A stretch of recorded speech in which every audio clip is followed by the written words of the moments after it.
Okay, welcome everybody today to our session. Looks like we have a big group in here. That's good. I know it's towards the end of the day. I know a lot of you have a long evening coming up if you're going into the round tables. So it's gonna be a long night.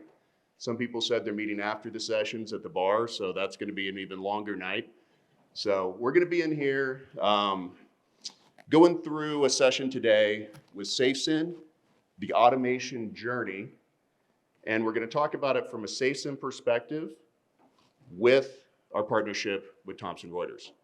And so for those of you that don't know me, I'm Andrew Hatfield. I'm a co-founder and chief growth officer for SafeSend. We started the company in 2008. We just celebrated our 15th year in October. We've had a partnership with Thomson Reuters for the past 4 years. And we are very blessed to have a lot of clients in this room that use SafeSend. Can we see maybe a show of hands just for who is a SafeSend user? Okay. And a show of hands for those of you that don't use SafeSend, so we can get an idea. And the reason half and half.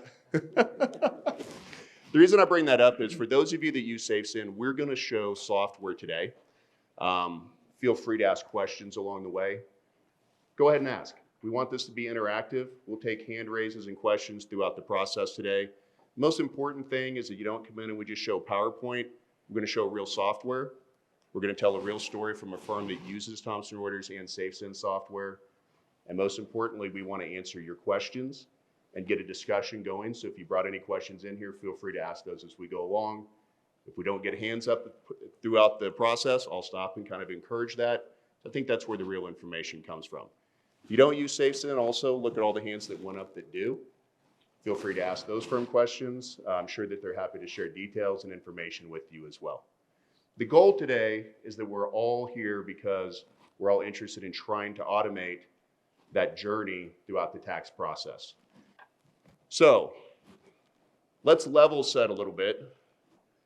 What Thomson Reuters, what companies like SafeSend, what other vendors here at the Synergy Conference are trying to do that operate products inside of the tax process is they've been working the past decade or more trying to automate your tax process.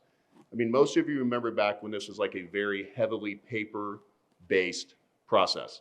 Some of you today are probably still sending out or dealing with more paper than you probably should be, but we recognize that that exists. Companies like SafeSend, our goal is to help automate this, not only just to take you into a digital environment, which a lot of you have done over the last decade, but also to look at the workflows and the hurdles that come inside of that workflow and automate those processes. It's important for two reasons. One, automation also brings standardization, which you should always want to standardize your processes. And two, with our staffing issues here in this industry that we know exist, you have to sometimes do more with less, and that comes through technology. So when we think about automating the tax process, we think about it in three pieces. You have the front end, which is over here on the right-hand side of the screen. We refer to it as tax ready. You might call it gathering. You might call it collection. It includes things like engagement letters. To me, that's a front-end process. It includes things like e-sign. E-sign on engagement letters, e-sign on 7216s. To me, that's a front-end process. It includes things like organizers. How do you get your organizers delivered? How do you cut down the work in delivering the organizer? How do you get the organizer digital, fillable? How do you get the organizer to be smaller than they are today? To me, that's a front-end process as well. And then, of course, document request lists. And then, of course, what we probably term gathering, which is gathering up all the source documents from your clients so that you can go to the middle step, which is preparing the returns. So that's the front end. We go to the middle section, which is preparation. I think most of us know about this section and use products from Thomson Reuters or SurePrep in here. And then we move into the end, which we call finish and file, or the last mile, which is really just the delivery of the finished product to the return to the client and the workflows around that to get that completed and back. For the last 8 years, SafeSend has gone very narrow and very deep on trying to perfect this back-end delivery. So for those of you that use SafeSend, you know that it's not about just surface level delivery of a document or just e-sign on an 8879. There's a lot of workflow problems in there. It's like death by 1,000 workflows. As we got into this, we thought this is just delivery. Turns out it's a lot deeper than we ever thought. It took us 8 years to get where we are today, going very narrow and very deep in this subject matter. I'd say today SafeSend has the best delivery system in the market. I hope you would too. That's by solving thousands of little workflows along the way that can trip you up and break down your process. Now, along this path, we noticed that our clients started using our products on the front end. So we have a secure file exchange product. Clients were collecting documents for gathering through that process. Because today, email is still probably the biggest net that we cast to pull in source documents from our clients. So we improved it. We said a lot of our clients are using this. Let's start adding document request lists and DRL, and let's start to improve that functionality to make this task easier for you. Now, e-sign is on the front end. We built the first e-sign solution in this tax and accounting space that was made specifically for tax and accounting workflow. There's a lot of surface level e-sign products out there. DocuSigns, Adobe Signs, Assure Signs, TR Sign. How many people use TR Sign? Some of you? No? And one? Okay. I understand it can be frustrating, to say the least. And the reason is because getting an e-signature on a document isn't that hard of a task for a company to achieve. What's hard is solving the workflows around the documents that are being sent and being asked to be signed. And you guys have a lot of workflow problems inside of getting 8879 signed on the back end, but there's just as many hurdles on the front end. So e-sign was being used on our engagement letter module, which is on the front end. E-sign was being used on 7216s. And then the pandemic happened. And as a company, we said, we really don't want to get involved with gathering. We're good right here with delivery on the back end. And you guys that use our products, and this industry said, our staff's gone home. How are we going to deliver organizers from home? We need fillable PDF forms. If you deliver a static PDF of an organizer to somebody, what can they do with it? They print it out, fill it out, scan it, send it back to you. It just doesn't work. So if you can't send paper and you want to send digital, they have to be fillable.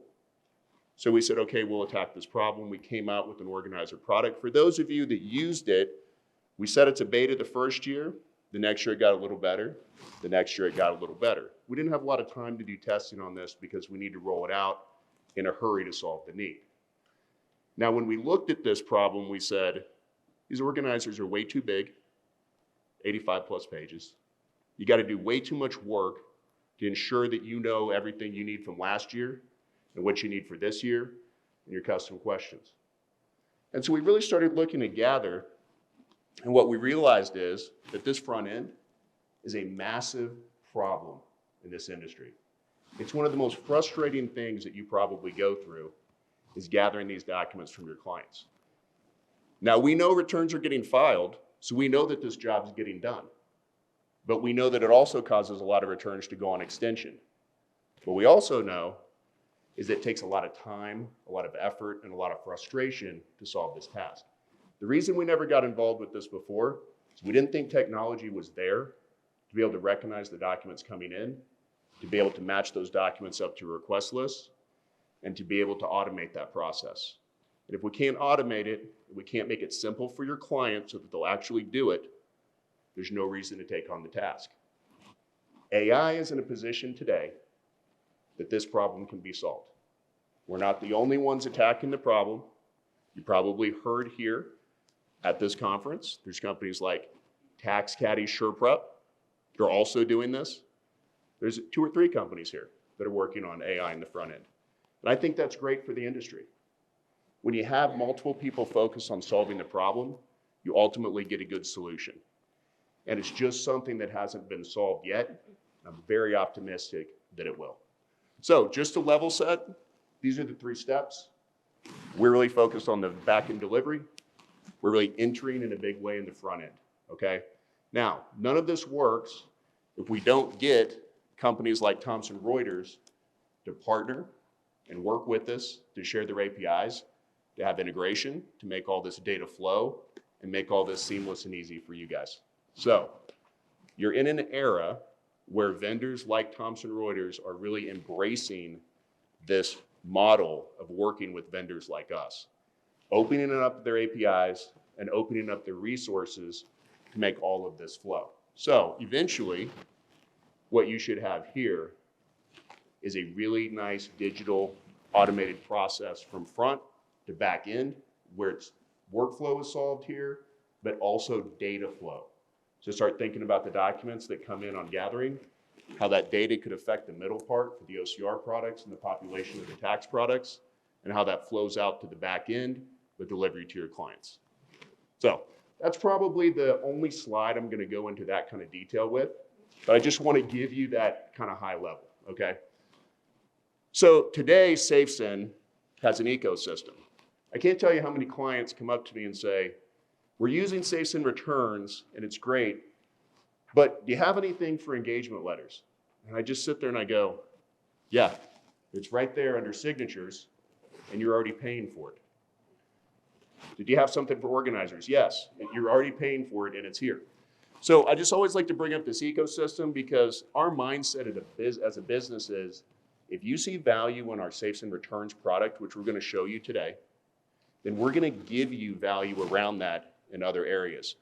We're going to give you signatures. So if you use DocuSign or Adobe Sign or SureSign, keep using it if you want through your entire firm. But why pay the price for it? Because we're giving it to you for free, something that is comparable for your needs. So you can use signatures for your entire firm, not just tax. Engagement letters, that comes within our ecosystem. We'll show you that today. E-sign and engagement letters comes within this ecosystem. Organizers, we'll show you how that works today as well, comes within this ecosystem. Extensions, secure file exchange. So if you're using ShareFile or something for secure document exchange, we're giving that to you for free inside of our ecosystem if you're using SafeSend returns. So SafeSend returns is kind of the lifeblood of this, but I just want to point out that there's a lot of value around that you're probably already paying for.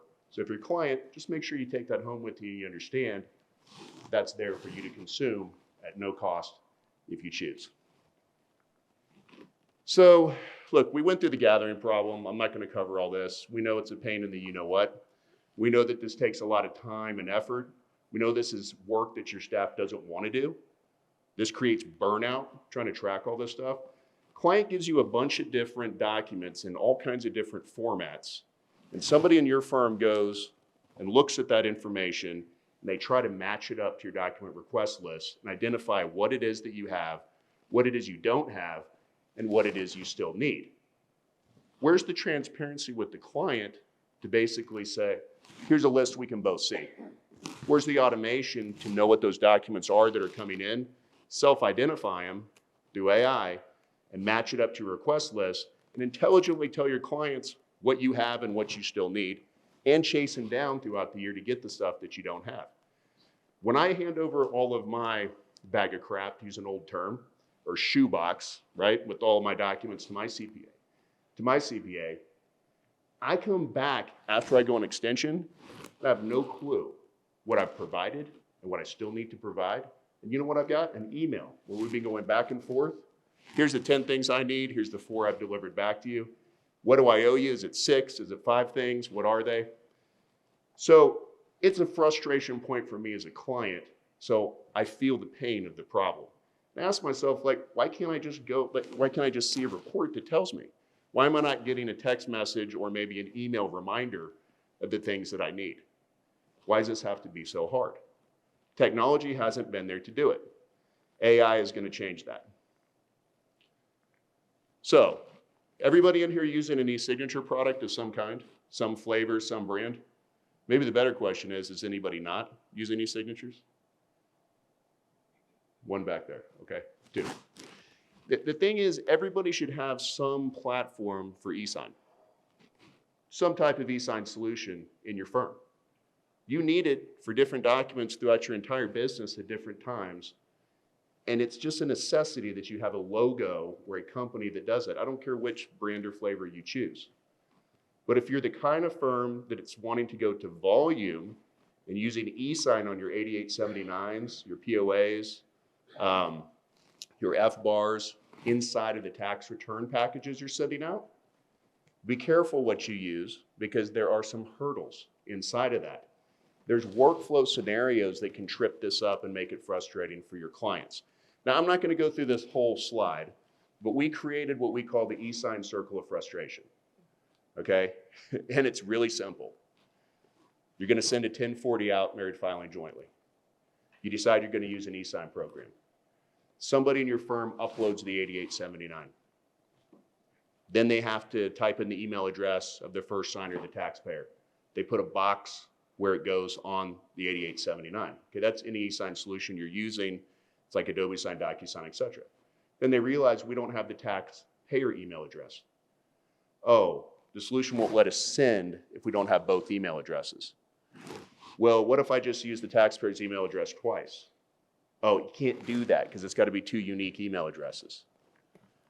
So that's like the first scenario that happens. And this just trickles down through that process in a number of different ways. And ultimately what this circle references is all the areas that can kill that transaction where either you can't deliver it or when your client gets it, they can't complete it. So another thing that happens is your client ends up taxpayer, they get the email request to e-sign the 8879. But the spouse, if you do have that email address, has no idea that they have a task to complete that ends up in their inbox unnoticed because they're not even expecting it, because there's no messaging to the taxpayer that the spouse needs to do something in that transaction. So what do you get in these scenarios? Get a phone call. Now, why haven't you signed your 8879? Well, I haven't got anything. Why haven't you signed your 8879? I didn't know my spouse was supposed to do that. Those are the things that break down the entire process, and they're littered inside of that transaction. So these are the kind of workflows that I'm talking about that we went to work on to solve. And there's dozens of them in this e-sign process. So you have the deck, you'll get the deck if you want it. There's just a dozen in there that I think are like kind of highlights that you should be asking your e-sign solution if they can solve. Otherwise, you're going to create more frustration than the effort's worth if you don't have a product that handles those scenarios. Challenges of electronic delivery. So I think most people are still sending a lot of information out to their clients by email attachment. Some of you probably still with PDF protected passwords, which create, a lot of confusion. Clients can't remember those passwords, inbound phone calls. I can't open the file. What do I do? When you get frustrated, what do? When a client's frustrated, you just send it to them without the encryption or the password because you got to get the job done. Now we defeated the whole purpose of trying to protect it in the first place. So I see that all the time. Client portals. Client portals are great technology for client-facing storage. I used to do a webcast 10 years ago that said client portals fail. They don't fail for online storage that's client-facing. They fail for delivery of documents to clients. Number one reason why? Passwords, logins. Client can't remember the password and login to even access the portal. You ever had a client call in? Can't remember my password. 1040 clients, they don't interact with the portal all the time. Where do I go? Can't remember the login, can't remember the password. Frustrated client equals what? I'll send it to you a different way, not protected. E-sign solutions, we went through some of the frustrations there as well. So, I'm going to stop talking. I just wanted to kind of give you some foundation on how we think about these problems, how simple these problems can be, but how they're all workflows that have to be solved. And that's what we do as a business, right? We dig in there, we look at the frustration points, and we try to solve them. Let's welcome up Chris and Whitney from Papin CPA. Maybe give them a round of applause for being so nice to be here.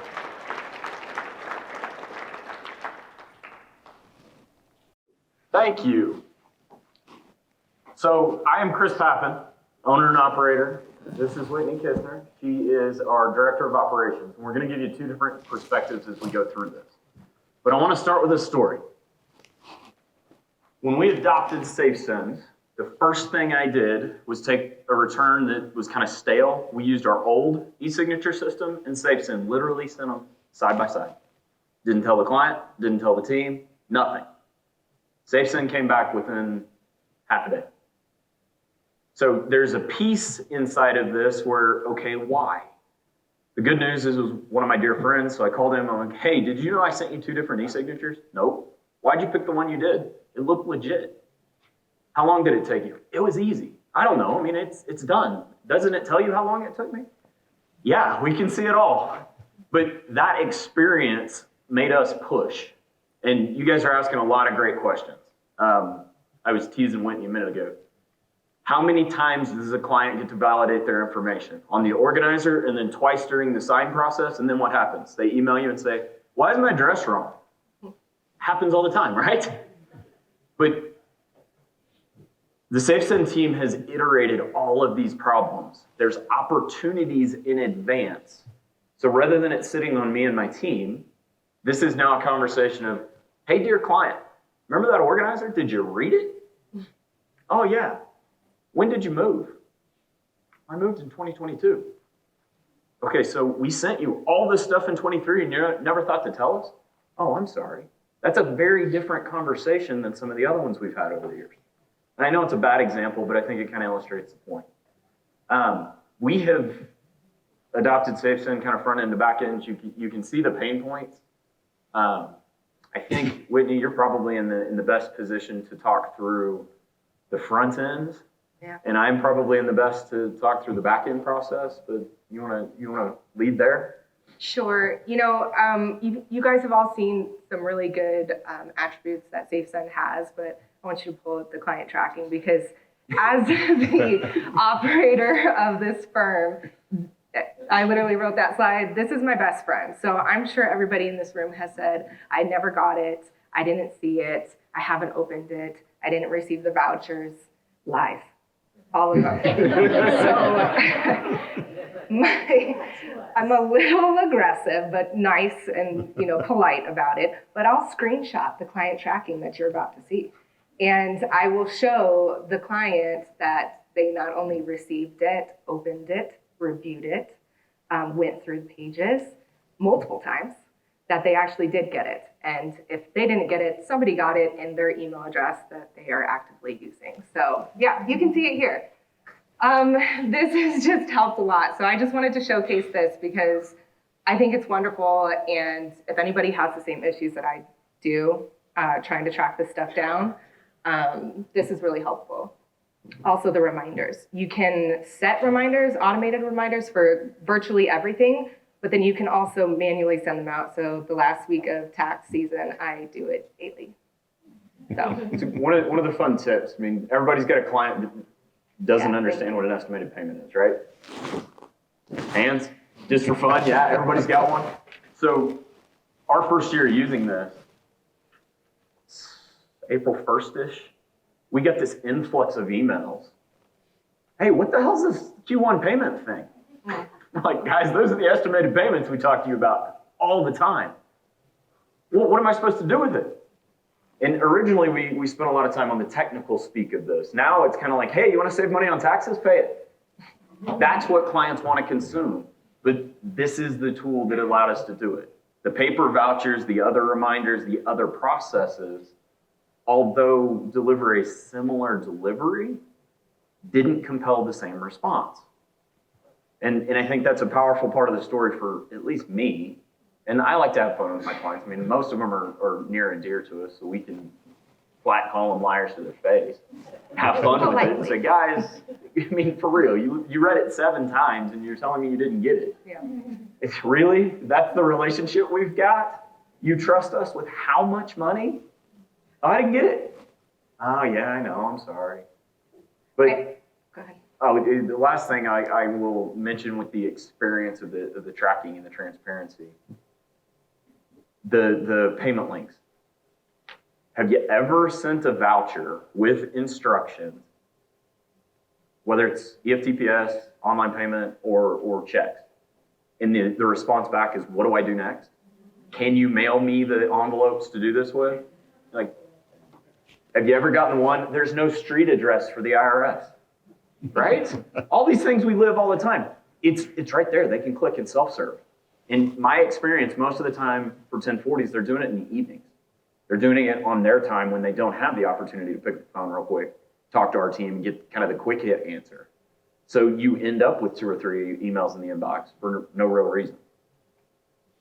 I was just going to add, I agree with Andrew when client experience is the ultimate thing, right? So I joke about calling our clients out, but really my role, my responsibility is making sure our client experience is absolutely stellar. And when you're utilizing a product where you can send organizers, send engagement letters, send returns, send e-files, it puts it all in one spot. The client gets used to it and it makes their experience stellar. So